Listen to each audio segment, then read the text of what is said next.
Hari ini sang surya masih bersinar di atas bumi Nusantara, menerangi abad kedua perjuangan Muhammadiyah.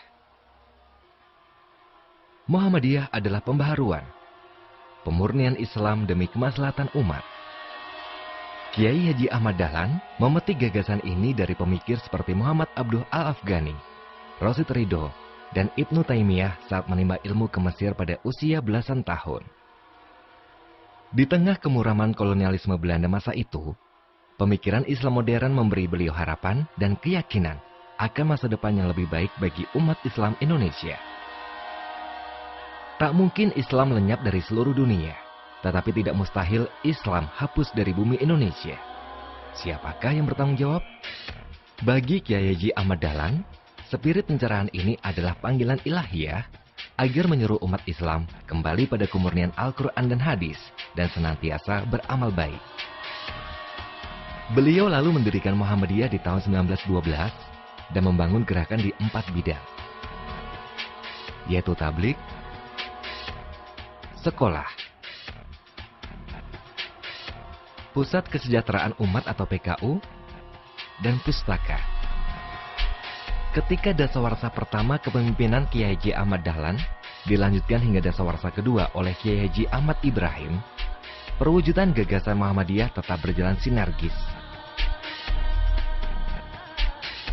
Jauh sebelum Indonesia mencapai kemerdekaannya, Muhammadiyah telah berhasil mengangkat harkat derajat umat Islam Indonesia.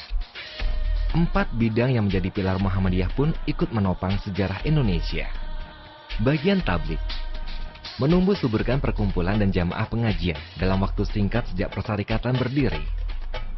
Lembaga bimbingan dan penyuluhan agama seperti Badan Penyuluhan Perkawinan pun segera berdiri. Pada tahun 1933, cabang-cabang persyarikatan telah tersebar hampir di seluruh penjuru tanah air. Pada tahun itu pula, telah berdiri 244 sekolah Muhammadiyah untuk tingkat dasar, menengah, dan lanjutan. Inilah capaian bagian sekolah yang dirintis Kiai Haji Ahmad Dahlan dengan mendidik para calon guru. Selain mendirikan sekolah-sekolah pribumi yang setara kualitasnya dengan sekolah Belanda dan Kristen, Muhammadiyah juga membuka kesempatan belajar bagi anak perempuan setara dengan anak laki-laki. Sebuah modal besar bagi Indonesia untuk menapaki era modern di kemudian hari. Di bidang sosial, bagian Pusat Kesejahteraan Umat atau PKU mewujudkan gerak nyata dengan didirikannya Fond Dahlan untuk memberi beasiswa kepada anak miskin. Diselenggarakannya khitanan massal, serta didirikannya panti asuhan, rumah miskin, dan 7 rumah sakit yang tersebar di Jawa. Sejak berdiri, Muhammadiyah menyadari pentingnya budaya tulis baca sebagai salah satu pilar kehidupan modern. Berkat ide dan karya besar Kiai Haji Ahmad Fahrudin, bagian pustaka berkembang dengan pesatnya. Antara lain, dengan pendirian Percetakan Persatuan, penerbitan majalah Suara Muhammadiyah, serta sejumlah artikel dan buku tentang pemikiran Muhammadiyah karya beliau. Setelah beliau wafat, bidang pustaka melanjutkan geraknya dengan pendirian penerbit khusus buku-buku sekolah Muhammadiyah dan peluncuran surat kabar adil.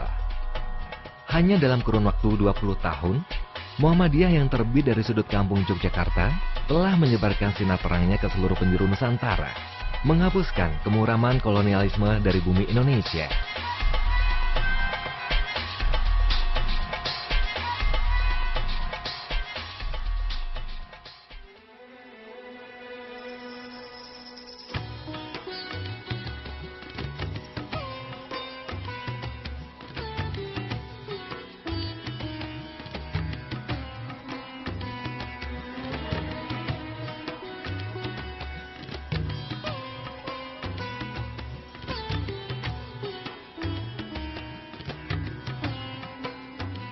Kini 100 tahun sudah, Muhammadiyah berkiprah dalam amal ma'ruf nahi munkar.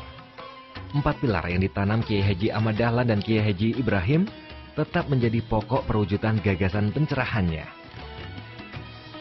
Seiring dengan semakin besar kiprah persyarikatan, 4 bidang utama itu kini berkembang menjadi 16 bidang yang ditangani oleh majelis dan lembaga.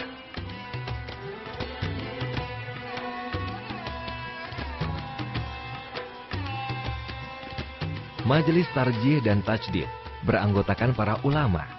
Selain mengurus perihal keagamaan seperti fatwa dan hisab, juga membangun tafsir demi perwujudan konsep-konsep penting seperti good governance, tauhid sosial, seni budaya Islami, dan peranan perempuan.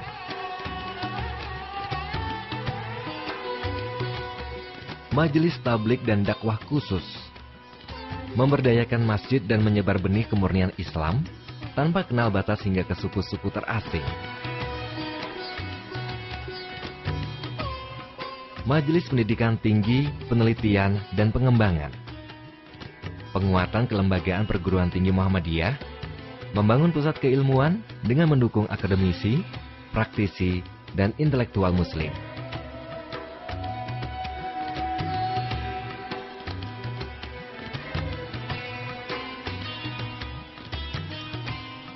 Majelis Pendidikan Dasar dan Menengah merancang program inovatif sekolah, menyelenggarakan sekolah rakyat, menyediakan beasiswa bagi guru dan murid, serta melakukan standarisasi dan kendali mutu pendidikan.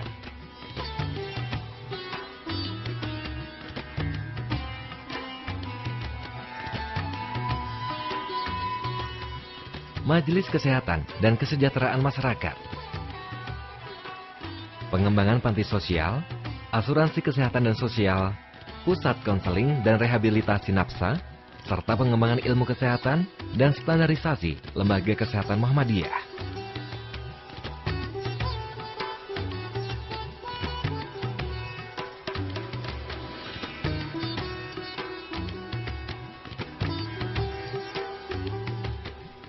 Majelis Ekonomi dan Kewirausahaan merangsang tumbuhnya usaha kecil, reboisasi lahan kritis, pengembangan ekonomi syariah, serta pembinaan dan pengembangan badan usaha milik Muhammadiyah.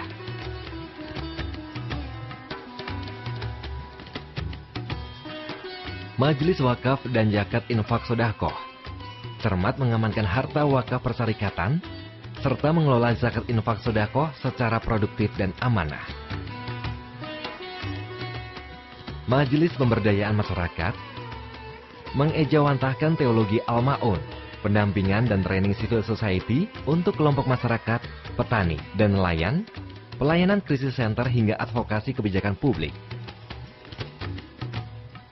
Majelis Pendidikan Kader menempa ideologi, membina organisasi otonom persyarikatan, serta menggalang simpatisan dan anggota.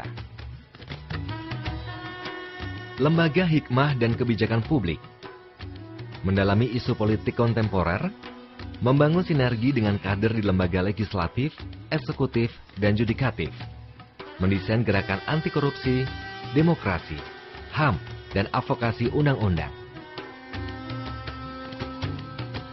Lembaga Hubungan dan Kerjasama Luar Negeri, jejaring internasional, dialog antar peradaban, dan menjadi duta Muhammadiyah bagi dunia internasional. Lembaga Hukum dan Hak Asasi Manusia membangun jaringan anti korupsi, penguatan civil society di bidang hukum dan HAM, advokasi masyarakat adat dan tanah ulayat, ikut serta memberantas mafia peradilan. Lembaga Lingkungan Hidup merancang teologi dan etika lingkungan, melakukan dakwah lingkungan hingga review dan advokasi kebijakan. Lembaga Pustaka dan Informasi menghimpun data kemuhammadiyahan, mendirikan TV dan radio milik persyarikatan, mengelola website, perpustakaan, penerbitan, serta melakukan dokumentasi dan public relation. Lembaga Pembina dan Pengawas Keuangan membina dan mengawasi keuangan persyarikatan dan satuan amal usahanya, menjaga Muhammadiyah tetap amanah. Lembaga Seni dan Budaya mengembangkan ide dan kreasi seni budaya Islami, fasilitasi kegiatan seni daerah, pameran, festival, dan penghargaan di bidang seni serta kegiatan-kegiatan apresiasi seni dan budaya. Selain majelis dan lembaga yang berada langsung di bawah struktur kepemimpinan Muhammadiyah, terdapat pula 7 organisasi otonom persyarikatan.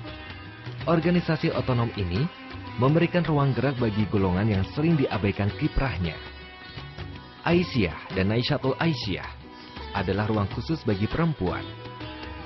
Pemuda Muhammadiyah, Ikatan Remaja Muhammadiyah, dan Ikatan Mahasiswa Muhammadiyah merupakan wadah pemuda-pemudi dan mahasiswa untuk berkiprah sejak dini.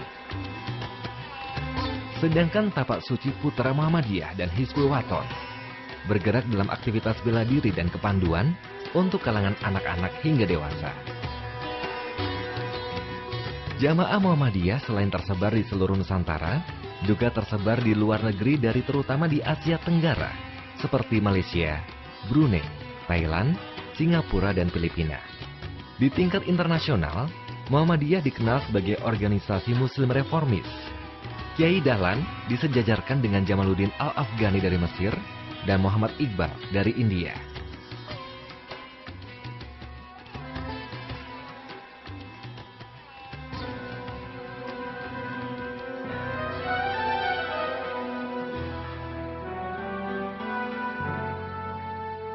Kebesaran dan kekokohan Muhammadiyah yang bak gajah raksasa hendaklah dianggap sebagai modal untuk meraih kiprah yang lebih besar. Tidak hanya untuk Muslim Indonesia, melainkan juga Muslim dunia. Muhammadiyah akan terus mendorong kemajuan ke segala arah.